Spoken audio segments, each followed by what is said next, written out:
en antecedentes. Miren, recuerdan ustedes, se ve la pantalla, ¿verdad?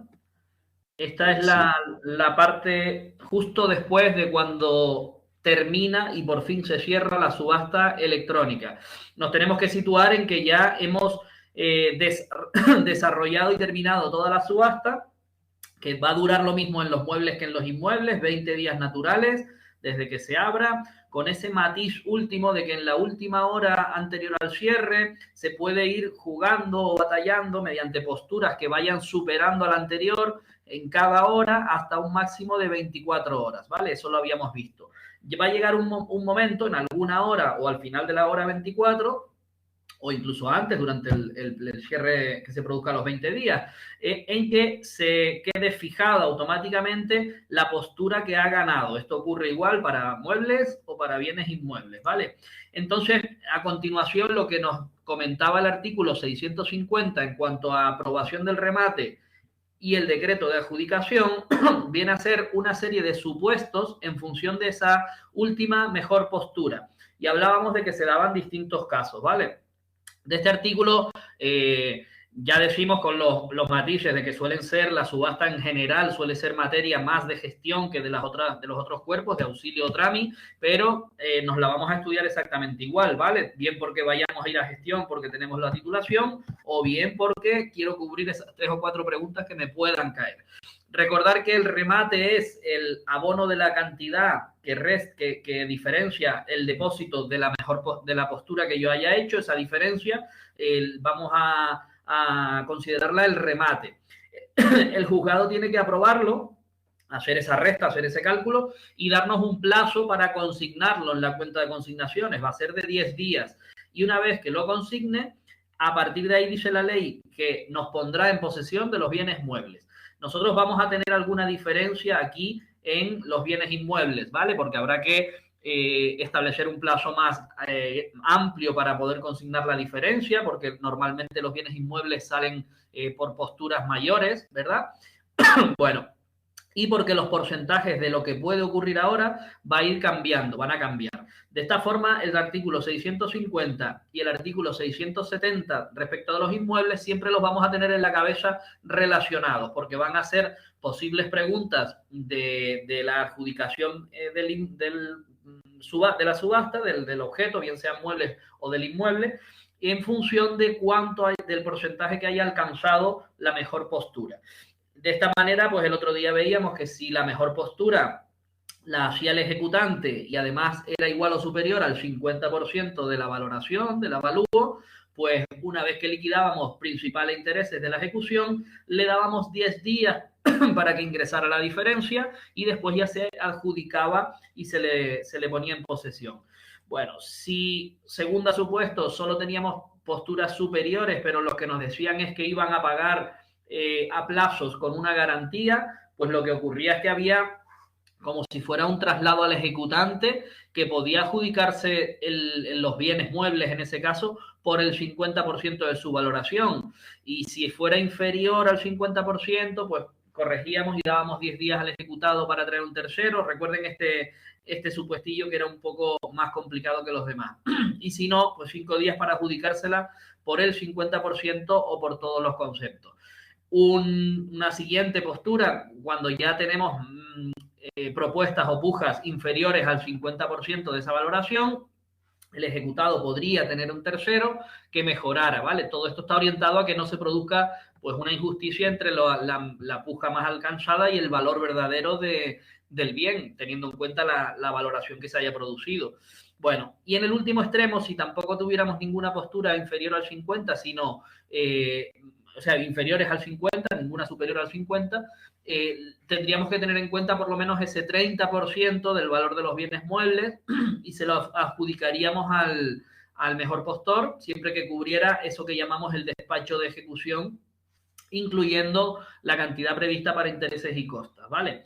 Todo esto, si tampoco conseguíamos el 30% antes de quebrar la subasta, que sería dejarla sin efecto o anularla de alguna manera, el letrado resolvía en función de estas 4 posibilidades, que el otro día las pasamos muy por encima. Tendremos que ver cuál ha sido la conducta del deudor en la ejecución, cuáles son las posibilidades reales de pagarle al acreedor o al ejecutante con otros bienes del patrimonio del deudor, cuánto le costaba o le perjudicaba al deudor quitarle o privarle de ese bien por ese precio inferior al 30% y el beneficio real que obtenía el ejecutante al adjudicarse por tan poco valor esa cantidades. Lo pondrá así, lo motivará en su decreto y podrá adjudicarlo.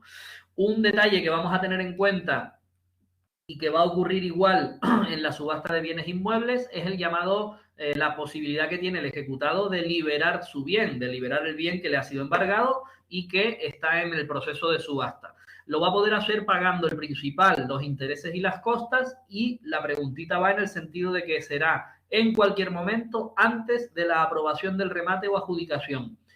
Se lo digo sobre todo a los interinos que estamos cansados, los que trabajemos en ejecución. Cuando vemos la subasta, vemos un solo decreto, bien un decreto de remate y adjudicación o bien una adjudicación sin que fijemos por el juzgado el remate. ¿Por qué ocurre esto? Porque muchas veces el mejor postor o el ejecutante que ha resultado vencedor o quiere adjudicárselo, si ha hecho un depósito, ya directamente consigna la diferencia. Entonces nos supera en el plazo, en el trámite, nos supera y no tenemos que fijar un remate, ¿vale? Porque ya tenemos consignado y coincide con esa diferencia. Usted depositó el 5%, ahora completa lo que dijo que iba a pagar, por lo tanto ya está. Entonces dictamos directamente una de esas resoluciones, o el remate o bien directamente la adjudicación del bien. Pero realmente la ley prevé que tengamos una resolución, un decreto que apruebe el remate y confiera, en el caso de los muebles, 10 días para consignar. Y luego, si hay que calcular intereses y costas o no, y un decreto de adjudicación, ¿vale? Son dos momentos procesales distintos en la subasta, ¿vale? Tenerlo en cuenta que son cosas diferentes. Uno es aprobar el remate y darle el plazo para consignar, y otro es ya, una vez que han pagado esa cantidad y está completa la postura ganadora, adjudicarle efectivamente el bien. ¿Por qué digo esto también? Pues porque, como veremos después en un articulito que nos regula la subasta de inmuebles, el decreto de adjudicación, una vez firme, se le saca un testimonio y eso sirve de título a la persona que ha ganado su subasta, o al adjudicatario, vamos a llamarlo bien, le sirve solamente ese testimonio como título para llevarlo al registro y efectivamente como inscribirlo o registrarlo a su nombre, ¿vale? Que es lo que persigue pues cualquier adjudicatario que ha conseguido ganar en una subasta un bien mueble o inmueble. Bueno, finalmente se dictará el decreto de adjudicación. Perdón, en cuanto a esta preguntita, recalcar que las preguntitas van en que cuándo, hasta cuándo puede liberar el deudor, el ejecutado, su bien embargado, bien sean muebles o bien hablemos, como ahora dentro de un momentito, de inmuebles. Pues va desde el embargo realmente, que fue cuando se le traba el bien, ya no está liberado, sino está embargado, desde el momento del embargo hasta el momento anterior a la aprobación del remate o adjudicación del ejecutante. Siempre pensemos en que hay un tercero ajeno a la ejecución, ajeno a la problemática de la deuda, de si se debe o no, que lo único que ha hecho es participar en una subasta y que tiene una serie de derechos. ¿Cuándo le surge el derecho a quedarse con esos bienes o a quedarse con un inmueble? Cuando esté aprobado el remate y ya el tercero haya podido consignar el resto, ¿verdad? Ahí se dice que yo ya tengo mi derecho y ya me estaría usted perjudicando si luego me libera el bien y se lo da al ejecutado. No sé si me siguen. La ley lo que intenta aquí es garantizar de alguna manera los derechos de esas personas que acuden a subasta o incluso del ejecutante que se ha adjudicado. Por lo tanto, el momento va a ser aprobación del remate y si no la hubiera, decreto de adjudicación directo al ejecutante. Hasta ese último momento, pagando, por supuesto, las cantidades debidas, principal, intereses y costas, podrá liberar el bien y se quedará con todo. Esto que parece raro, muchas veces ocurre en los juzgados, pues porque pasa el tiempo y simplemente esa persona ha conseguido una inyección de dinero de alguna manera o ha financiado algún crédito y va y consigna el todo y se queda pues con su inmueble o con su conjunto de vehículos embargados o lo que sea, ¿vale? A veces ocurre. Finalmente, el decreto de adjudicación será la resolución que adjudique, valga la redundancia, la propiedad al que haya resultado vencedor de la subasta. ¿Cuándo se hace el decreto de adjudicación? Nunca se puede hacer antes de tener consignada la diferencia entre el depósito que habían puesto y el remate. Normalmente la ley también dice que una vez que esté aprobado el remate y previa la consignación. Cuando esto ocurra, el letrado comunica al portal que la subasta está adjudicada, a los efectos que procedan de anotaciones en el portal, y listo, ¿vale? ¿Qué nos ocurre ahora? Que tenemos que imputar los pagos.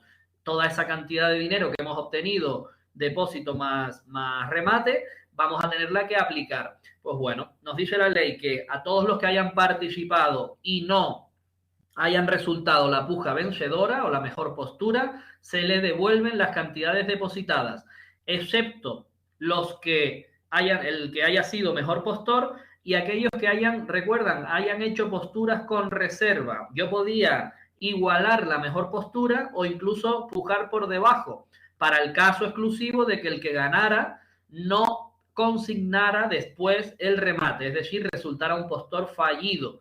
¿Vale? Entonces vamos al segundo, por orden cronológico, recuerden el concepto de sello de tiempo, ¿vale? Y si yo he hecho la reserva, no me van a devolver mi depósito, sino hasta que se afirme el decreto de adjudicación y haya terminado todo. Bien, a los demás sí se les devuelve y seguiríamos adelante con lo que nos queda. Vimos los supuestos de quiebra de subasta cuando son por debajo incluso del 30%, el letrado decide que no, o cuando los postores ganadores o los de reserva tampoco hagan los depósitos que tienen para completar el remate.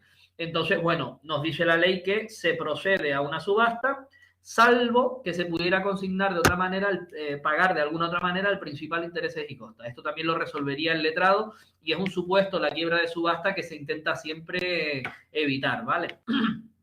Bueno, en cuanto a la imputación de pagos, que nos quedó un poquito muy al final, siempre hablaremos de entregar el principal, nos volvemos al despacho de ejecución, que en el auto se despachó ejecución y nos pone cuánto de principal y cuánto de intereses y costas calculados, pagaríamos el principal, si nos falta liquidar los intereses y costas, tasamos las costas, liquidamos los intereses y se entrega, ¿vale? Si aún así queda dinero, pues ya veremos, tendremos que ver si se le devuelve directamente, porque estamos en una subasta de muebles, al ejecutado, o si nos viene alguna orden de algún otro juzgado de retener aquello que llamábamos embargo de sobrante, ¿se acuerdan? Pues si tuviéramos la circunstancia de que se ha producido una solicitud de otro juzgado, hemos recibido un oficio donde nos dice: si en esa subasta hubiera sobrante, me lo manda usted a esta cuenta porque tengo otra ejecución con este señor,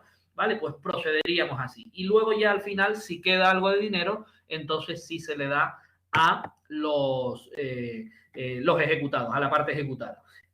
En la subasta de inmuebles vamos a ver que existe un paso intermedio, no se devuelve al ejecutado, sino que hay que pagar a los acreedores que quedaran con anterioridad y que también tuvieran sus deudas registradas, ¿vale? Eso lo vamos a ver a continuación. Bueno, dejo de compartir por aquí porque esta ya la hemos terminado y me vuelvo a la subasta de inmuebles. Nos situamos en los artículos 655 a 675. Hemos visto, como les va a sonar un montón, hemos visto pues muchos de ellos, ¿vale? Porque van a ser similares a los que hemos visto con respecto a los bienes muebles. Pero vamos a ir viendo las diferencias o las especialidades. No se vayan, los que ya han visto hipotecarios, no se vayan al ejemplo siempre del hipotecario. El hipotecario es verdad que es una subasta, cuando entramos en la parte de subasta, en la que realizamos una subasta electrónica, bien, pero procede de un hipotecario, ¿vale? Vamos a imaginarnos que estamos en cualquier ejecución, no en una hipotecaria. Y en esa ejecución hemos averiguado la existencia de un bien inmueble, lo hemos embargado y lo que vamos a hacer ahora es todo ese proceso de apremio en la modalidad de subasta, ¿vale? Bien, lo que tenemos que tener en principio en cuenta es lo que hemos venido diciendo de cómo la ley establece esas normas. Le vamos a aplicar a la subasta de bienes inmuebles las normas de los muebles, es decir, todas las normas de los artículos 643 a 654 se aplican a los inmuebles, salvo que haya una norma específica. ¿vale? Por ejemplo, no contaremos el 50% en las pujas, sino porque hay una norma específica, utilizaremos el 70%. Eso lo vamos a ver ahora, ¿vale? Y así muchas cositas en las que nos dicen una norma especial para los inmuebles. Si no tenemos norma especial en los inmuebles, acudiremos a los muebles, ¿vale?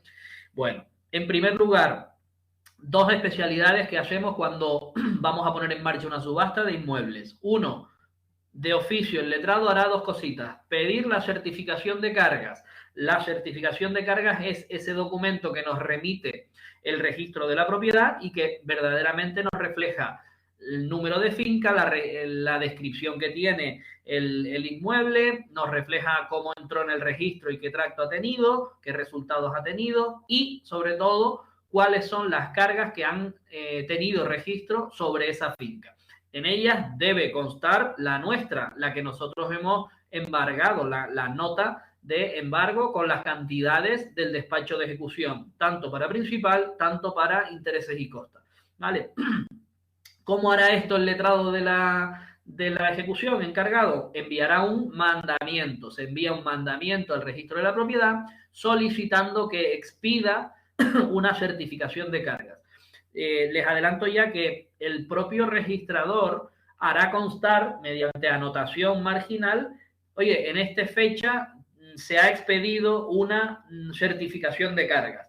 Cuando ustedes ven estos documentos en el registro de la propiedad, ven en el margen un sello con varias anotaciones ahí. Pues una de ellas pondrá esa, se expide certificación de cargas en tal fecha a cuenta del juzgado número tal, tal y tal. Eso, para cualquiera que conozca los documentos del registro de la propiedad, supone como si dijéramos una alarma, porque el hecho de que el registrador haya enviado a un juzgado una certificación de cargas quiere decir que hay un proceso de ejecución sobre ese inmueble, ¿verdad? Ya es una notita que nos da una alerta de que sobre esa casa o sobre esa finca o sobre ese local, finca rústica, lo que sea, hay un proceso de ejecución detrás y puede que haya una subasta, con lo cual, ojito. Bueno, pues el registrador expide ese mandamiento. También es posible que lo lleve el procurador, es decir, el juzgado se lo da al procurador para que lo materialice, tenga entrada en el registro, lo lleve y cuando esté la certificación nos la aporte. Ojo con eso, porque fue esta mañana, o cuando lo vimos, o ayer por la mañana.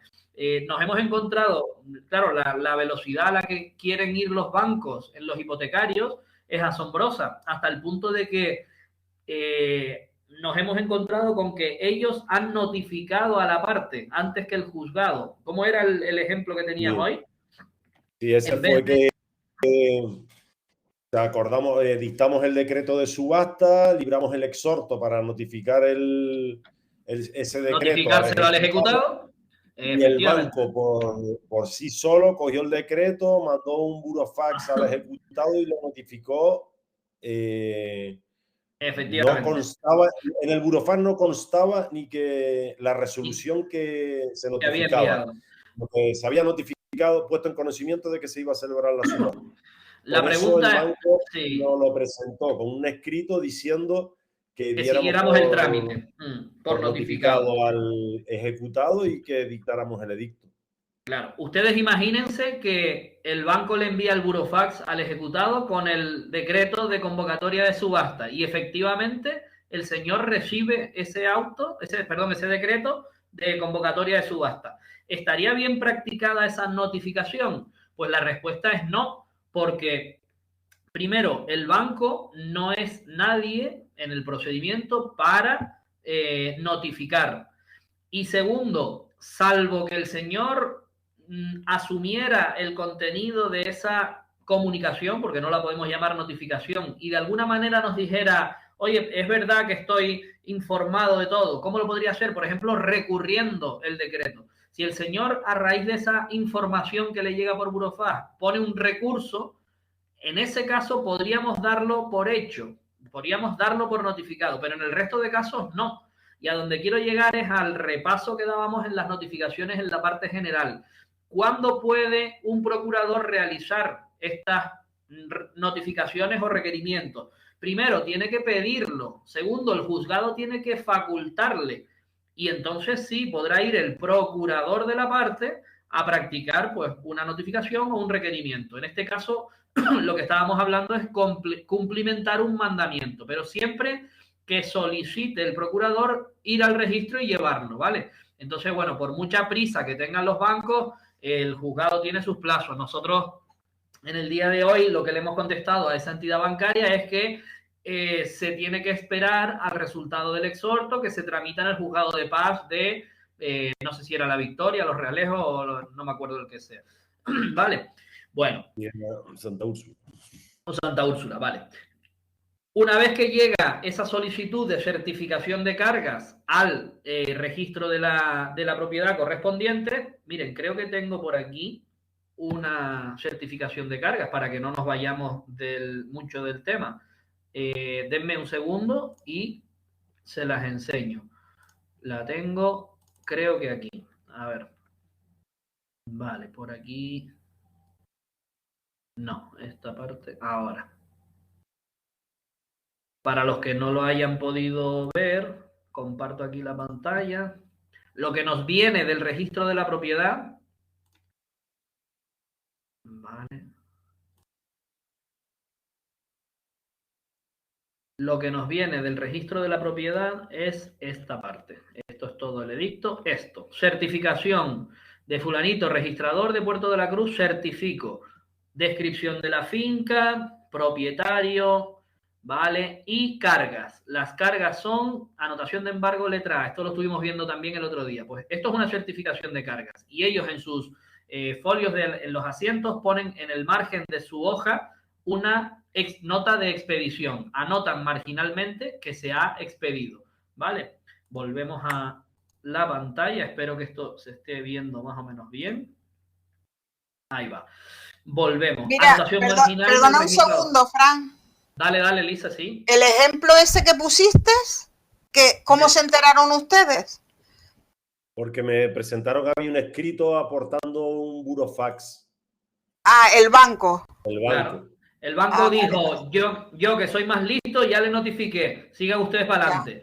Entonces, una cosa que... Y el exhorto todavía no ha venido. El exhorto no está todavía... No, yo pensé que lo habían hecho porque había recurrido el ejecutado.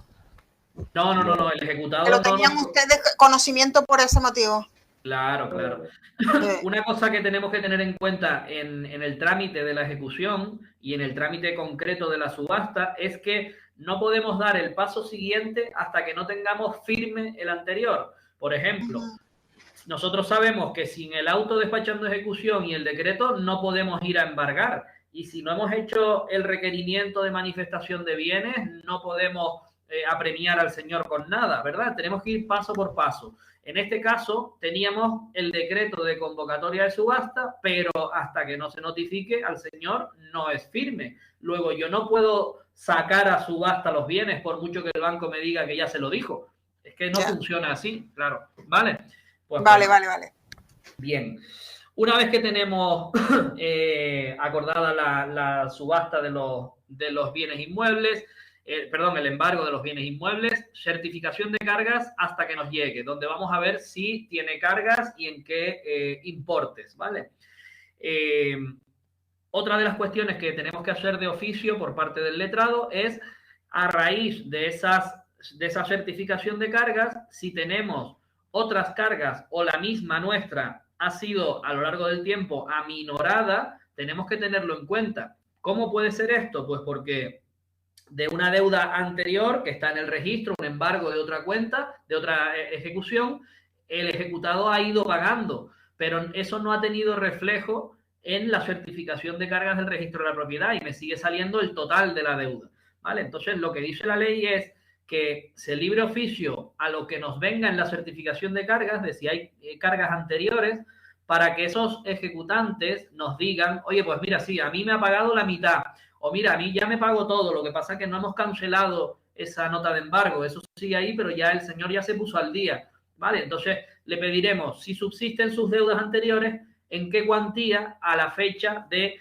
expedición o a la fecha de despacho de ejecución, ¿vale? Pues a esa fecha nos digan, pues sí, esto sigue igual, me debe todo, o esto ya no existe, o mira, me ha aminorado en 3.000 o 4.000 euros que ha ido pagando a lo largo del tiempo, ¿vale?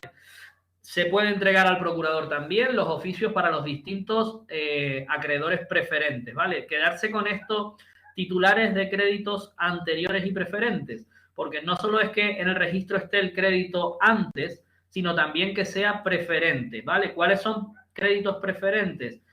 Pues todos aquellos que vienen de entidades bancarias o administraciones públicas como Hacienda, Tesorería de la Seguridad Social, etcétera. Esos son créditos anteriores y además son créditos preferentes al mío. Pues respecto de esos les preguntaremos si subsiste la deuda y en qué cuantía. Quedarse, digo, por si nos lo preguntaran. Bueno, una vez que nos vengan esas respuestas, eso lo vamos a utilizar después, como se pueden imaginar, para hacer el avalúo y la valoración a efectos de subasta. Bueno, le diremos al registro, esto es para ayudarle, que tenga en cuenta esas reducciones o esas deudas y que lo subsane de alguna manera, ¿vale? Bueno, hay un pequeño procedimiento ahí que no voy a entrar, de 3 días y 5 días, no le hagan mucho caso, es solo para los casos en que haya oposición a esa reducción o aminoración de deudas.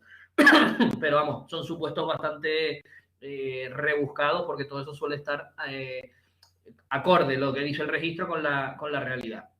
Miren, cuando hablamos de subastar inmuebles, en la fase previa y con anterioridad al decreto de convocatoria de subasta, tenemos que tener en cuenta la situación posesoria del inmueble, es decir, si está ocupado o no realmente en el mundo real y por quién está ocupado.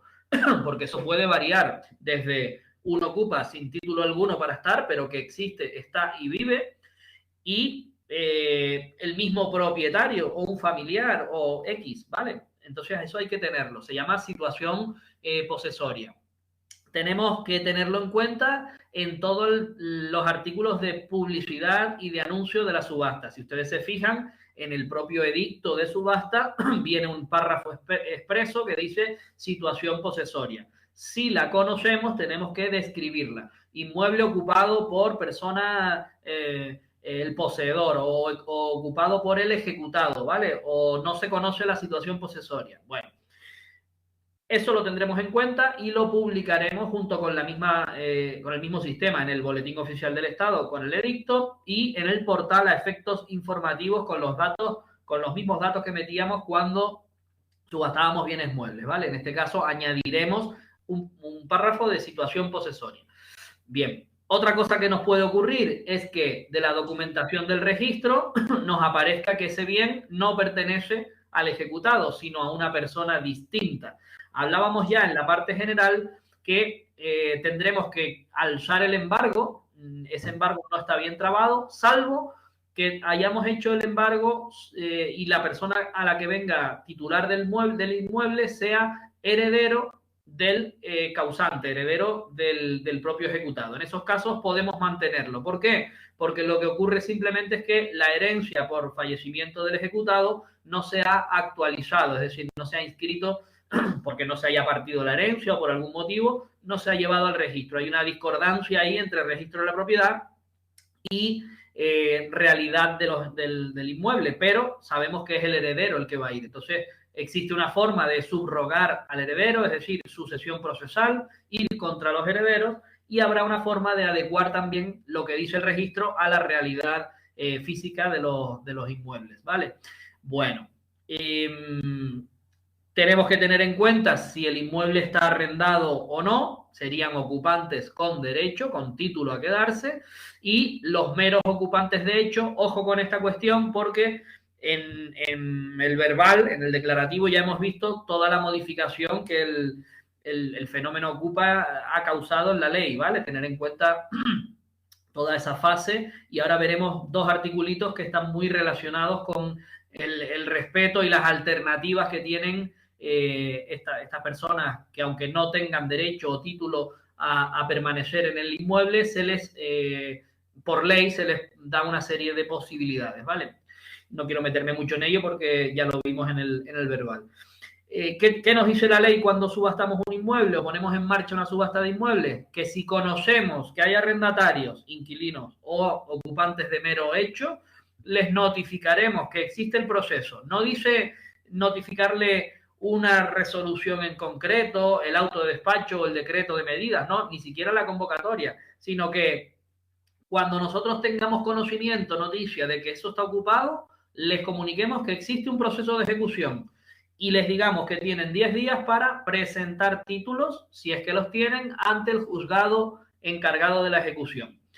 Si se solicita, porque esto siempre depende de que el ejecutante lo solicite o no, haya solicitado que se declare que ellos no tienen título y que se les lance en su momento, pues si esto ocurre, tenemos una posibilidad de celebrar una vista. Fíjense que no hemos convocado subasta.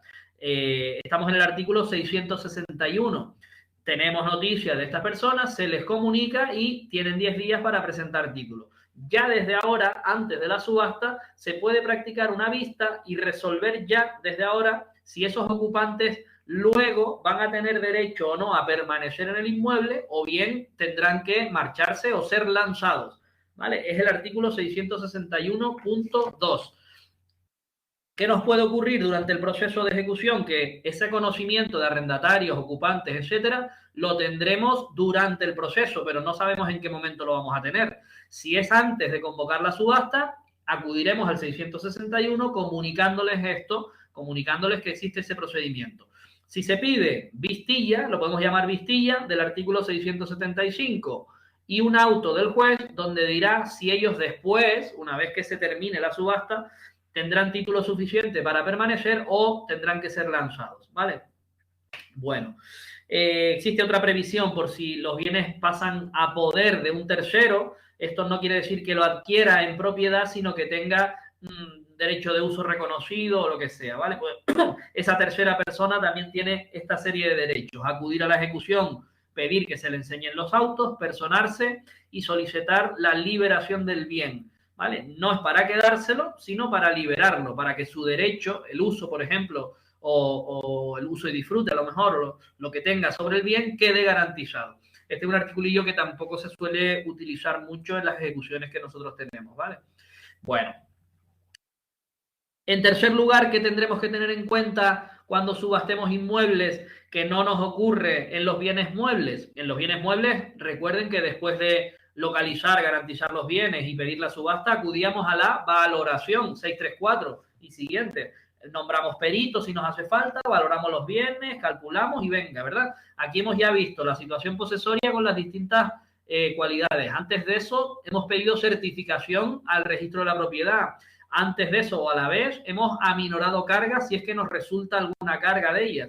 Hemos hecho una serie de trámites específicos para los inmuebles, ¿vale? Bien, tenemos que tener en cuenta los títulos de propiedad que tenemos sobre ese inmueble. Normalmente tendremos una certificación de cargas donde nos venga quién es el titular, cómo lo adquirió, ¿vale? Pero hay otras veces en las que el ejecutante descubre o averigua que tiene un bien, una segunda residencia, una serie de garajes o incluso una finca rústica que le pertenece, pero no tenemos el título de propiedad, bien porque esa finca no está inscrita a su nombre, sino figura a nombre de otro, o no está muy claro qué número de finca es, por ejemplo, si hablamos de fincas rústicas, o bien porque esa finca nunca ha entrado en el registro de la propiedad. Se trata de un apartamento de nueva construcción y no ha entrado en el registro, no se ha inmatriculado. Estamos ante un supuesto en el que lo que dice el registro de la propiedad no coincide con la realidad de los hechos en la vida real, físicamente, pero tenemos que solucionarlo de alguna manera, porque por otros indicios el ejecutante le está diciendo al juzgado que ese bien inmueble pertenece al ejecutado y además quiere subastarlo, ¿vale? Bueno, el ejecutante nos ha dicho esto, nos ha dicho que lo que tiene a lo mejor es un contrato privado de compraventa porque se ha enterado por alguna, como quiera que sea, o bien una hijuela de esas antiguas de herencia, pero que no está la herencia partida y que eso es de él. Nos presenta esos documentos que no son escrituras públicas y nos tiene que decir si él los considera suficientes o no. El registro, el juzgado lo que tiene que hacer es requerirle al ejecutado para que verdaderamente nos dé los títulos, ¿vale? Nos diga ese bien si le pertenece o no, si lo reconoce, si tiene la escritura en el notario que nos diga dónde está, ¿vale? Y si la llevó al registro o por qué no la llevó. Pero si no los presentara, nosotros lo único que podemos hacer desde el juzgado es confirmar en el registro de la propiedad si existe o no esa finca registrada o inscrita y después acudir a lo que la ley llama, bueno, a los medios que nos da la ley hipotecaria. Ojo, ley hipotecaria ni se les ocurra buscarla en internet ni estudiársela, mucho menos, ¿vale? Pero la ley hipotecaria regula una serie de medios para los fallos o las discordancias en el registro de la propiedad, suplirlos o, como si dijéramos, subsanarlos, ¿vale? Está la simple subsanación, tenemos la verdadera inmatriculación del bien inmueble, tenemos la inscripción, ¿vale? Tenemos un bien, pero ha pasado a un segundo y a un tercero y esas inscripciones no se han hecho, pues realizarlas. Eso se llama reanudación del tracto sucesivo. Creo que ya en alguna ocasión dijimos que el registro de la propiedad funciona paso a paso, no se puede inscribir nada sin tener el origen, el tracto anterior, ¿vale? Recuperar el tracto. De esa manera garantizamos siempre, cuando va pasando de mano a mano, todas y cada una de las inscripciones. Subsanar defectos, por ejemplo, que haya tenido doble inscripción, se ha inscrito en un registro y en otro, en las cuestiones de límites, así, pues bueno, subsanarlo. O se ha inscrito a la vez a nombre de distintos herederos. Esos son errores de doble inmatriculación que hay que hacerlo. O simplemente completar alguna omisión si se ha producido, pues oye, pone aquí que lo adquirió por título de herencia, pero no dice de quién, oye, de su abuelo fulanito, ¿vale?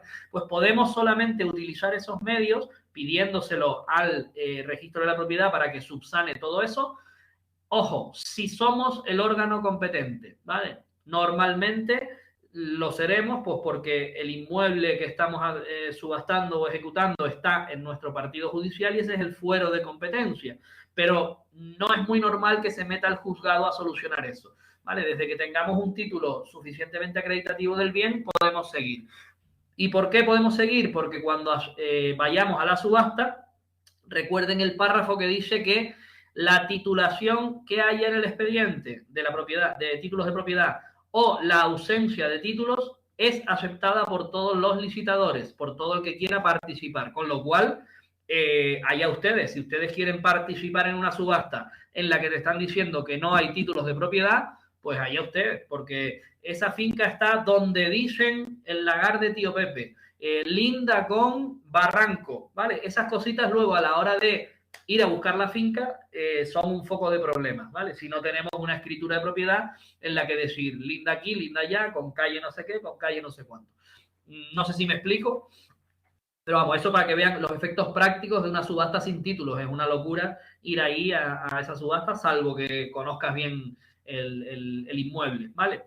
Bueno, artículo 666, ya está más que visto, avalúo y valoración. No complicarse con esto, simplemente nos viene la valoración que haya realizado si estamos en una dineraria, o sea, si no estamos en un hipotecario, el perito habrá hecho su valoración y nos habrá dado un valor sin descontar cargas del registro de la propiedad. El secretario lo que va a hacer es, bien con las cargas aminoradas, recuerden, o bien con las cargas que figuren en la certificación de cargas, descontar esa cantidad de la tasación del perito y sacar lo que es el avalúo, ¿vale? El valor a efectos de subasta de ese bien inmueble. Punto. Sí es distinto de la valoración de muebles porque no existía ese descuento. Nosotros lo único que podíamos hacer con los bienes muebles es referir en el edicto la situación, es decir, si un vehículo tiene algún daño o un vicio oculto o no funciona o lo que sea, un informe acreditativo de algún daño que tenga el bien o la cantidad de bienes que existen o alguna valoración en ese sentido, pero entra dentro de la parte de descripción de los bienes. Aquí sí que nos marca, oiga, de la tasación del perito usted descuente tales cantidades, cargas y derechos anteriores. Bueno, un detallito por si nos lo preguntaran, si al descontar eso el letrado ve que iguala o supera el valor del bien, pues tenemos que suspender porque las cargas son igual que el valor, con lo cual es imposible que esa subasta termine bien. Suspendemos la ejecución de ese bien, no suspendemos el proceso de ejecución. En cuanto a la convocatoria de subasta, anuncio y publicidad de la subasta de inmuebles, igual que en la subasta de muebles, tan igual que acudimos al artículo 645 que ya vimos. El BOE sirve de notificación, no se olviden, al ejecutado, se sube al portal y a otros medios a los efectos informativos. Recuerden que los otros medios era un abanico de posibilidades en función de, en este caso sería de la situación del inmueble o del tipo de inmueble, una finca, unas plataneras y queremos publicarlo en algún sitio muy particular o algo muy concreto, utilizar o un anuncio muy grande porque es muy cara la finca, va a salir muy grande para que llegue a más posibles postores, publicarlo en un periódico de tirada nacional, autonómica o local, provincial, ¿vale? Bueno, existe otro articulito que dice que el portal electrónico de subastas y el colegio de registradores de la propiedad se mantienen en comunicación respecto de las subastas convocadas y van actualizando tanto al portal como al juzgado de las posibles variaciones, siempre a contar desde que nos mandaron la certificación de cargas. Si existe un embargo posterior, se nos comunica. A nosotros y al portal. Si existe algún embargo o alguno anterior se ha modificado, nos lo deberían comunicar. Esto, salvo que SEO me corrija, yo no lo he visto en ninguna subasta que ocurra, ¿vale? Todavía no sé ni si estará eso funcionando. Pero bueno, la ley lo tiene y supone una actualización permanente de esa certificación de carga.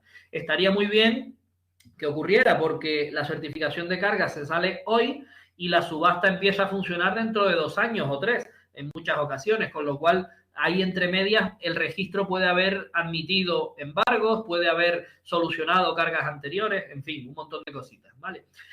Y en el edicto tenemos, el edicto que se publica en el BOE, tenemos toda la información que ya vimos de bienes muebles, pero además, como estamos en una subasta de inmuebles, pues identificaremos la finca, número de finca, datos registrales y referencia catastral, si lo tenemos, datos relevantes pues con respecto a su extensión, a sus límites, a lo que existe o no edificado dentro, esté o no esté en el registro, la valoración a efectos de subasta, o sea, lo que llamamos el tipo de subasta, que viene dado por ese descuento o avalúo formado por el secretario, si ha habido minoración de cargas preferentes, la situación posesoria que yo les decía va en el edicto y un detalle curioso que nos da el artículo 669, que se introdujo con una reforma del 15, creo, del 2013 o 2015. Bueno, simplemente viene a poner en el edicto si es posible o no es posible visitar la finca.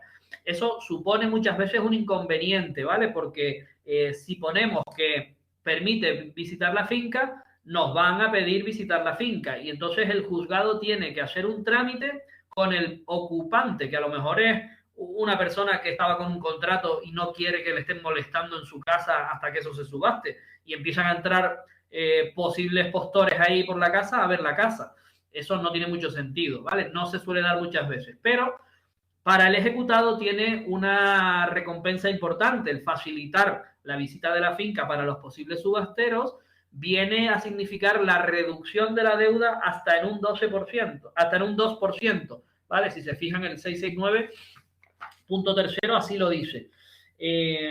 Reducción de la deuda hasta en un 2% del valor. Fíjense que no dice inmediatamente un 2%, sino hasta un 2%. Por si nos pusieran la pregunta, no es el 2%, no es más del 2%, es hasta el 2%. Puede ser el 1, el 1,5 o el 2%. Bien. Además, otra información que pondremos es el párrafo que vimos con los muebles, que se acepta la titulación existente en el proceso o incluso su inexistencia. Lo acabamos de ver. Esto tendrá muchas consecuencias para las pujas que no lleguen al porcentaje y para todas esas cargas anteriores, lo que solemos decir, si vas a una subasta con cargas anteriores a la tuya, te comes o te quedas, aceptas todas las que continúen subsistentes anteriores. Cuando se dicta el decreto de adjudicación, una de las cuestiones que se incluyen y siempre se solicitan es la cancelación en el registro de las cargas posteriores, es decir, desde mi certificación de cargas, todo lo que haya ocurrido y con posterioridad, desde mi embargo para adelante, se va a cancelar, ¿vale? Como mi letra era la A, la B, la C, la D, hasta la X si quieren, se cancela. Perdieron su oportunidad porque ya entró mi embargo a subastarse. ¿Se entiende eso? Vale. Las anteriores no. Si yo soy letra B y por algún motivo subasto yo, tengo que quedarme la deuda del embargo A, de la letra A, salvo que esté saldada, se haya minorado o lo que sea. Pero ese no se me va a cancelar. ¿Vale? Así funciona el registro de la propiedad en ese sentido. Condiciones especiales, aquí vamos a practicar las mismas normas que la subasta de muebles con alguna pequeña variante. Ya hemos visto la posibilidad de visitar el inmueble, eso no existía de ninguna manera en la subasta de muebles. Hasta un 2% del valor de adjudicación se puede reducir. El depósito para participar ya está equiparado. Antes era un 20%, si no me equivoco, se ha equiparado a los bienes muebles, con lo cual 5% de la valoración a efectos de subasta. Bien. Y en cuanto al remate, pago y adjudicación, pocas cosas. Lo que nos varía es, con respecto al artículo 650, nos varía el porcentaje. Nosotros ahora no nos fijaremos en el 50% de la tasación, sino en el 70%.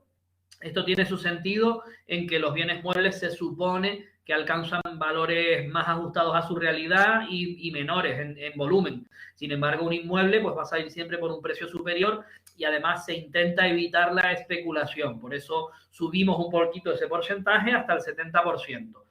Dictaremos un decreto aprobando el remate, exactamente igual, pero el plazo para consignar la diferencia vamos a ponerlo en 40 días. ¿Vale? Cuando en los muebles le dábamos 10. Aquí siempre vamos a estar comparando el artículo 670, que es en el que estamos, con el 650, que es el de los bienes muebles. La estructura es muy similar, lo que cambia son los porcentajes.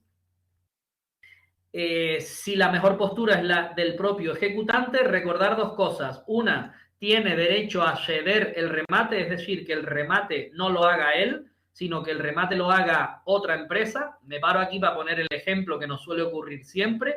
El banco es el ejecutante, bien por una hipoteca o bien porque localiza un inmueble que no tenga hipoteca, y gana bien porque no hay postores, nadie quiere ese inmueble en esas condiciones, o bien porque realiza una puja muy ajustadita y se lo queda. Vamos a aprobar el remate porque él solo ha consignado el 5%, supongamos. O ni siquiera porque es ejecutante y está libre, perdón. El ejecutante no tiene que consignar el 5% para ir a la subasta, él va libre. Ha puesto su puja y aprobamos el remate. Le damos los 40 días para consignarlo y nos manda un escrito donde dice, oiga, que el remate no lo voy a hacer yo, le cedo el remate a una empresa de mi grupo que se llama X, que va a ser la cesionaria. ¿Qué consiguen ellos? No desembolsar el remate, mantener en su grupo de empresas o en su empresa con la que lo tenga pactado el inmueble y el valor, y que el remate lo venga a hacer un tercero, que es el que finalmente se adjudica la propiedad del inmueble. Y además consiguen otra cosa, que se las digo y está fuera de temario. Vamos, lo que consiguen también es que no tienen que ir 2 veces al registro. No tienen que ir al registro para decir, primero se lo quedó el banco en la subasta y luego se lo vendió a la empresa liquidadora para que lo venda. No, simplemente ceden el remate en el proceso judicial y es la empresa directamente la que va al registro y se ahorran pago de impuestos y trámites registrales, ¿vale? Bueno, eso por un lado. Tener en cuenta que puede ceder el remate. Y en segundo lugar, que si es él el que ha ganado, el propio ejecutante, podrá liquidar intereses y costas y, una vez consignado el dinero, adjudicarse directamente el inmueble, ¿vale? Segunda posibilidad, también valoramos desde el 70%, en este caso, posturas superiores al 70% de la del tipo de subasta, pero garantizándolo con pagos aplazados. Aquí le damos 20 días en lugar de 10 al ejecutante para que pida la adjudicación, en este caso por el 70% del valor de tasación. Con eso quedaría saldado y se podría hacer la adjudicación. Tercera posibilidad, que la postura ganadora esté por debajo del 70% del valor de subasta. En ese caso haremos todos estos pasos. Es exactamente igual que ocurría en el de inmuebles, ¿vale? Pero siempre teniendo en cuenta que los porcentajes cambian. Primero, 10 días al ejecutado para que traiga un tercero. Oye, a lo mejor han empujado en vez de un 70, un 45%. Para que no pierdas todo el valor, mira a ver si algún amigo tuyo, alguna financiera, te da el dinero, traes a alguien que pueda adjudicárselo por el 70%, por más del 70%. Si no se da este caso, normalmente no se da, un traslado de 5 días al ejecutante para lo mismo que tenía antes. Adjudicación del 70% y añadimos una interesante posibilidad. Por los conceptos que se deban en la ejecución, principal más intereses y costas, siempre y cuando esa cantidad sea superior al 60%. ¿Vale? Normalmente el banco juega con esos dos conceptos, depende de lo que se le deba, y nos dice, mire, pido que se me adjudique por el 70 o pido por todos los conceptos, ¿vale? Porque ellos ya hacen sus cálculos y entran dentro de esa posibilidad. Si tampoco se da esa posibilidad, siendo inferior al 70% la mejor postura, valoramos dársela a ese postor. Oiga, usted me lo ha dado por el 63% de la tasación, venga, se lo doy. ¿Por qué? Porque me supera el 50%, o al menos que supere el despacho de ejecución, incluyendo los intereses y costas. Vale. En este último caso, no me fijo si supera el 50% o no. Atiendo solo a lo que se debe. Si lo cubre al menos, pues el letrado lo adjudica a esa mejor postura. En último caso, si tampoco lo tenemos, es decir, el que ha ganado la postura ha pujado tan poco que ni siquiera cubre el despacho de ejecución. Oye, aquí estamos hablando ya de auténticos caraduras en la postura. Pues resuelve el letrado en función de los criterios que vimos para los bienes muebles y contra ese decreto, que puede decir que sí lo adjudica, que no lo adjudica, ¿vale? Cabe recurso directo de revisión ante el juez. Y bueno, una última posibilidad, si deniega el remate, la ley lo que entiende es que es como si no hubiera acudido ningún postor y le da al ejecutante las mismas posibilidades de la que vamos a ver ahora, una subasta en la que no acuda ningún postor. Perdón, en este caso la ley entiende que ese postor que ha hecho una puja tan ridícula que ni siquiera cubre lo mínimo, no cubre ni el despacho de ejecución, oye, pues no se lo voy a adjudicar, lo pongo en un decreto, digo que no apruebo el remate y le doy esa posibilidad al ejecutante para que se lo quede por el 50 o por el 60% como si fuera sin postores. Ahora vemos este caso concreto de subasta sin postores de un bien inmueble o la llamada subasta desierta, ¿vale? Por último, el mismo artículo que vimos para los bienes inmuebles, el 670.7. En cualquier momento, antes de que se apruebe el remate o antes de que se adjudique directamente el inmueble, podrá liberar su bien pagando principal, intereses y costas. En ese caso, dictaremos un decreto dejando en suspenso la subasta, si es en algún momento anterior, o acordando la suspensión de la misma hasta que pague todas esas cantidades, ¿vale? Lo que haremos simplemente comunicarlo vía telemática al portal diciendo que esa subasta se ha suspendido, ¿vale? O se ha dejado sin efecto porque se ha liberado el bien, ¿vale? El portal lo que hace es un trámite anulando toda la posibilidad de posturas, de licitación, etcétera, ¿vale? Bueno. Subasta desierta o sin postores. ¿Qué quiere decir esto? Que hemos sacado a subasta, hemos convocado una subasta, se ha desarrollado y no ha habido ningún postor, es decir, pujas realizadas, 0. No ha habido nadie que le interese ir a esa subasta. Bien por el dinero, bien por la deuda, bien por las dos cosas, ¿vale? O bien porque conocen el estado del inmueble y no le interesa a nadie. Bueno, puede ser por muchas consecuencias, normalmente es por la valoración y la deuda, ¿vale? Bueno, ¿qué hacemos? 20 días al ejecutante, al acreedor ejecutante, para que pida la adjudicación. Y aquí la última reforma, al tener en cuenta la característica de si es vivienda habitual o no del ejecutado, nos marca dos posibilidades. Si es vivienda o si no es vivienda habitual. Si es vivienda habitual, bueno, si no es vivienda habitual, vamos a ir por orden, podrá adjudicársela por el 50% o por todos los conceptos. Cuando hablamos de todos los conceptos, recordar principal despachado, intereses y costas procesales, ¿vale? Si se trata de vivienda habitual, vamos a proteger un poquito más a la persona, dado que es su vivienda, derecho fundamental o derecho a la vivienda digna, etcétera, etcétera, reforma legislativa y podrá adjudicársela, sí, pero por el 70% de la tasación. Y si lo que se le debe por todos los conceptos que le permitíamos aquí adjudicársela es inferior al 70%, no podrá adjudicársela por menos del 60%. Es decir, si me han sacado a subasta mi casa por 10.000 euros que no he pagado de comunidad, si mi casa vale 100.000, en este caso de que nadie vaya a la subasta, el banco o la comunidad o el ejecutante podrá adjudicársela solo por el 60%, ¿vale? No podrá bajar a todos los conceptos 10.000 euros, porque eso se considera injusto. Entonces le ponemos ese límite por lo bajo. Oiga, por todos los conceptos sí, pero solo hasta el 60%. O sea, no menos del 60%. Eso en el caso de vivienda habitual. Si no, 50% o todos los conceptos. Aquí es donde se pueden enriquecer todavía los ejecutantes. ¿Ok? Bueno, si el banco o el ejecutante tampoco le interesa, en el caso de subastas impostores, alzamiento del embargo, siempre y cuando nos lo haya pedido el ejecutado, ¿vale? Hablaríamos de un supuesto de quiebra de subasta, pero porque nadie se lo quiere adjudicar, ni siquiera el propio ejecutante, ¿vale? Ese bien quedaría liberado, cancelaríamos los embargos y las anotaciones en el registro, perdón, y la ejecución seguiría hacia otros bienes del ejecutado. Bueno, lo que les decía, recordar este articulito, el 673, el testimonio del decreto de adjudicación, no el decreto en sí mismo, no una copia del decreto, esas son las posibles preguntas. Testimonio del decreto de adjudicación será título bastante para llevarlo al registro y proceder a la inscripción del nuevo propietario, ¿vale? Bueno. ¿Qué tendrá el testimonio? Tendrá el contenido de la resolución, es decir, el decreto, y contendrá un párrafo en el que diga que se ha consignado el precio total, el remate, y cualquier otra circunstancia que nos establezca la ley hipotecaria.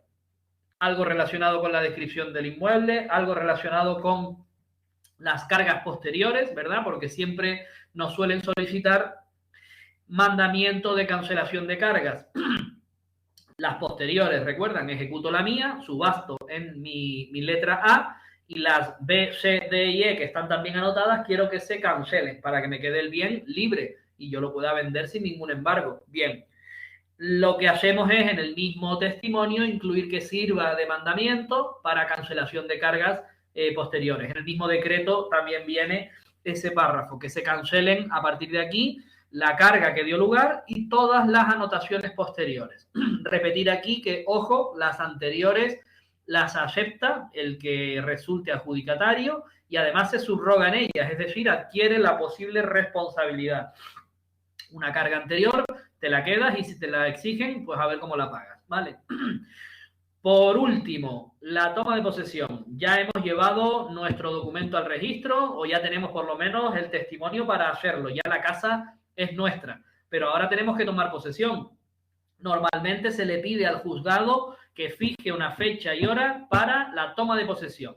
Y aquí hablamos siempre del mismo artículo, el 675 a posteriori, después de la adjudicación, y recordar el 661 si tuvimos conocimiento de que estaba ocupada la vivienda con anterioridad, ¿vale? Ya, si lo hicimos, ya se supone que le hemos dado la oportunidad a los ocupantes de aportar los títulos y de incluso discutir en una vista si tienen derecho luego a quedarse o no, con lo cual ya estaría resuelto. Pero si no, en base a este artículo del 675, vamos a realizar ahora esa llamada vista o vistilla de ocupantes. Seguirá los trámites del juicio verbal, simplemente le citamos, habiéndole dado los 10 días para aportar títulos en esa fecha de lanzamiento y que nos encontramos a gente nueva, ¿vale? Porque hemos ido pensando que la vivienda estaba libre y nos encontramos a algunos ocupantes. Oye, a ustedes no les dimos oportunidad antes de la subasta porque no sabíamos que estaban ustedes aquí o ni siquiera estaban ustedes aquí, ¿vale? Ahora les damos ese trámite. La vista está al día ante el juzgado. Lleven ustedes contrato de alquiler, algún título que tengan para estar aquí, una sesión en precario, lo que quieran, ¿vale? Y ya resolveremos si tienen derecho a estar y por tanto se quedan, o si no tienen ningún título y por tanto hay que hacer un lanzamiento por las buenas o con ayuda de las fuerzas y cuerpos de seguridad. ¿Vale? Un requisito que suele caer en alguna pregunta, sobre todo gestión. Desde el decreto de adjudicación tenemos que pedir el lanzamiento de los ocupantes en el plazo máximo de 1 año, desde que nos dicten y notifiquen el decreto de adjudicación del inmueble. Si no lo he hecho, este trámite ya no sirve en el proceso de ejecución. Este trámite habrá que hacerlo en el declarativo que corresponda y por lo tanto habrá que iniciar un desahucio por precario o habrá que iniciar un procedimiento específico para la posesión de inmuebles de fenómeno ocupa, ¿vale? Sí, sobre todo los de gestión, este articulito es uno de los que he visto yo que puedan preguntar. Muy relacionado con esto del lanzamiento, en cuanto a las tomas de posesión y lanzamientos, recordar el artículo que solo tiene que ver aquí con la práctica del lanzamiento, 703, ¿vale? 703. Nos viene a decir este artículo que a la hora de practicar estas diligencias se pueden realizar por la comisión judicial que estará integrada por un solo funcionario del cuerpo de gestión, ¿vale? Es una de las variantes que tiene la comisión judicial, que no tendrá que estar integrada por todos sus miembros, sino por un gestor, un funcionario del cuerpo de gestión. Eso no quiere decir que no vaya asistido de la policía, por supuesto. Ustedes siempre pidan el auxilio de la policía para todos estos trámites. Bueno, si a esta vistilla de ocupantes no van los que estén citados, los ocupantes, directamente procederá el lanzamiento en todo caso, ¿vale? Si se ha pedido dentro del año, vamos a hacer el lanzamiento. Le pondremos fecha y así se terminará todo el proceso de ejecución de este bien, ¿vale? Si ya se pagó todas las cantidades, archivaremos la ejecución y si no, continuaremos por el resto que quede, ¿vale? Pues hasta aquí creo que hemos llegado, sí, correcto, con la subasta de bienes inmuebles. Lo que nos faltaría simplemente serán los articulitos del hipotecario, que los vamos a ver mucho más por encima, porque ya no nos van a aportar algún que otro detalle nada más. Distinto a esto no hay casi nada, ¿vale? Añadir algunas especificidades. Vamos a estar en el supuesto del hipotecario, vamos a estar ante una ejecución de título no judicial, vamos a estar con un procedimiento que se dirige específicamente al bien hipotecado, vamos a estar ante un supuesto en el que una vez termine la subasta del bien hipotecado, tendremos la posibilidad o no de continuar por el resto y vamos a tener en cuenta a los distintos intervinientes. Tenemos al ejecutante, pero de la escritura de hipoteca puede surgir el llamado hipotecante no deudor. Ustedes sacan una hipoteca a su nombre, pero ponen de aval a sus padres, a su tío el de Lanzarote, a un familiar que les quiere avalar, avalistas o fiadores. Esas personas normalmente solo responden cuando termina la subasta del bien hipotecado. Te quitan la casa, van a continuar y entonces dicen, este ya no tiene nada, voy a ampliar o voy a ir contra los fiadores. Vale, algunos detallitos en ese sentido. Con respecto a la valoración, no tendremos que practicar ningún tipo de tasación o avalúo porque en la hipoteca que se nos presenta ya viene fijado de antemano, cuando el banco nos prestó el dinero, ya viene fijado un valor a efectos de subasta, es decir, valor del principal a efectos de subasta, tanto, hasta aquí voy a cubrir. ¿Cuánto por intereses? Tanto. ¿Y cuánto por costas? Tanto. Recuerden que a eso lo llamábamos cobertura hipotecaria y a todo el valor en conjunto lo llamábamos valoración a efectos de subasta. Si ustedes se miran su hipoteca, si la tienen, de su propia casa, habrá una página en toda esa escritura donde ponga eso, donde ponga cuánto es el valor que se fija si hubiera una subasta, ¿vale? Si hubiera un proceso de ejecución hipotecaria y una subasta. Y así, pues, veremos algunos detallitos más y con eso habremos terminado toda la ejecución dineraria, ¿vale? Incluidas las vías de apremio, la entrega, la subasta, el convenio y la administración para pago, algunas cosillas más que hemos visto. Nos quedará la no dineraria, que ya verán que es mucho más cortita y además mucho más sencilla. Y nos quedará el artículo 712, 13 y 14 para la liquidación de intereses y daños y perjuicios, que está también incluida, vamos a decirlo así, para no adelantar acontecimientos, incluida en lo que estudiamos de la ejecución no dineraria. En esa ejecución no dineraria vamos a ver cómo a través del juzgado obligamos a cumplir obligaciones de hacer, de no hacer, de entregar o de no entregar, ¿vale? O incluso de no hacer las abstenciones, o incluso el supuesto curioso de manifestación de una voluntad, ¿vale? Cuando se le da un plazo al señor para ir al notario a firmar, no va, pues como el juzgado a través de una resolución suple la voluntad de esa persona y efectivamente, aunque usted no quiera ir al notario a firmar, como ya se comprometió, damos por hecho que usted ha ido, suplimos su voluntad y el notario firma y le transmitimos la propiedad al otro, ¿vale? Hasta ese punto podemos llegar. Bueno, pues me callo ya con esto y paro la grabación por aquí. Vale. Bueno, dos cosas.